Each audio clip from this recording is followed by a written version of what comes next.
السلام علیکم ورحمۃ اللہ وبرکاتہ۔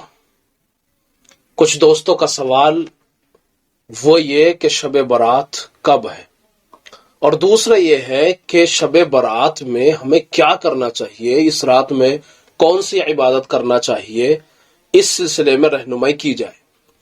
تو پہلا سوال تو یہ تھا کہ بھئی یہ شب برات کب ہے، تو انشاءاللہ اس کے بارے میں بتائیں گے کہ کب ہے، لیکن پہلے یہ سمجھ لیں کہ اس شب برات میں ہمیں کرنا کیا چاہیے، کیونکہ بعض لوگوں کو دیکھا گیا ہے کہ وہ نفل کی جماعت کرتے ہیں، چند لوگ ایک جگہ جمع ہوتے ہیں، ایک امام صاحب ہوتے ہیں اور ان کے باقاعدہ جماعتیں ہونا شروع ہو جاتی ہیں۔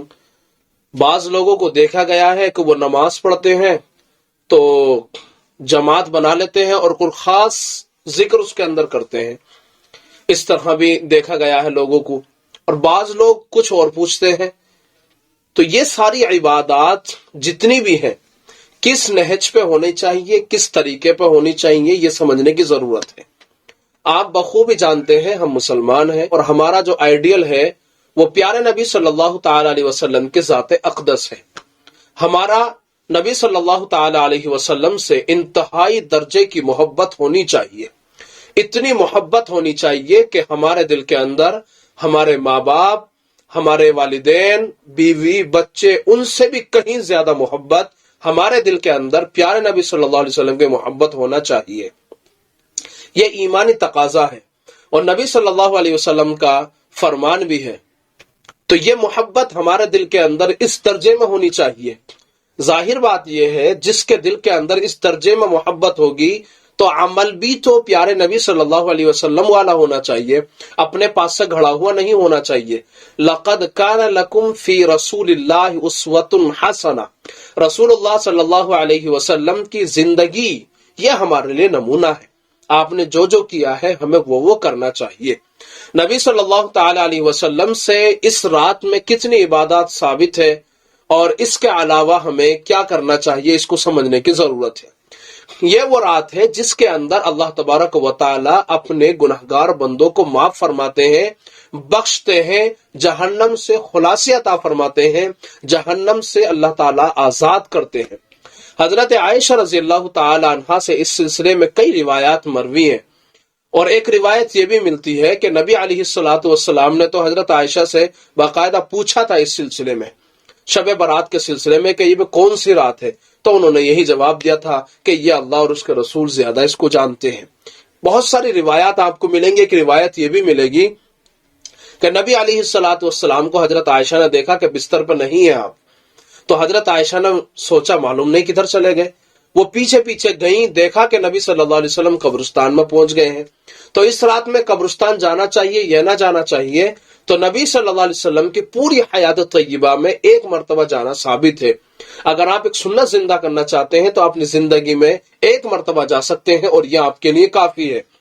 لیکن بعض حضرات کو دیکھا گیا کہ شب برات میں ہر رات میں، یعنی ہر سال کی شب برات میں وہ جانا لازم اور ضروری سمجھتے ہیں، اور باقاعدہ وہاں جانے کے بعد میں چراغا کرتے ہیں، اگر بتیاں لگاتے ہیں، وہاں لوگ اور دوسرے بھی خرافات کرتے ہیں جو نہیں کرنا چاہیے۔ نبی علیہ الصلوۃ والسلام نے جو اپنی زندگی کے اندر معمولات اپنائے تھے وہ معمولات ہمیں بھی اپنی زندگی کے اندر رکھنے چاہیے، اس لیے کہ نبی علیہ السلام کے طریقے سے ہٹ کر کے جو بھی آپ عمل کریں گے وہ مردود رہے گا، مقبول نہیں ہوگا۔ صحیح مسلم کی حدیث موجود ہے اس سلسلے میں کہ جتنے بھی اعمال نبی علیہ السلام کے طریقے کے خلاف ہوں گے وہ 100% ناکام رہیں گے، اور جتنے طریقے نبی صلی اللہ تعالی علیہ وسلم کے جو طریقے ہیں وہ سب اگر ان طریقوں سے ملتے ہوں گے، یعنی جو ہم کام کر رہے ہیں وہ نبی صلی اللہ علیہ وسلم کے طریقے کے اوپر کر رہے ہیں، تو اللہ تعالیٰ 100% کامیابی عطا فرمائیں گے۔ اس لیے اس رات کے اندر کوئی خاص عبادت نبی علیہ السلام سے ثابت نہیں ہے، بلکہ اگر آپ کو موقع لگے تو آپ ذکر و اذکار کریں، قرآن کی تلاوت کریں، تسبیحات اور نوافل کا بکثرت اہتمام کر سکتے ہیں۔ بلکہ میں اس سے اوپر کی اگر بات کہوں تو وہ یہ کہہ سکتا ہوں کہ جو آپ کی فرائض نمازیں چھوٹ گئی ہیں آپ ان کو ادا کر سکتے ہیں، آپ ان کو پڑھ سکتے ہیں، اس کو پڑھنے سے کم آپ کے فرائض ادا ہوں گے۔ آپ عبادت میں بکثرت لگے رہیں، ذکر میں لگے رہیں۔ اگر ذکر سے تھک چکے ہیں تو پھر نوافل کی طرف چلیں، اور اگر آپ کی ٹانگیں دکھ چکی ہیں کھڑے کھڑے تو پھر آپ جو ہے بیٹھ کر کے قرآن کی تلاوت کر لیں۔ اس طرح مختلف ذکر کے اندر اپنی شب کو، اپنی رات کو گزار سکتے ہیں۔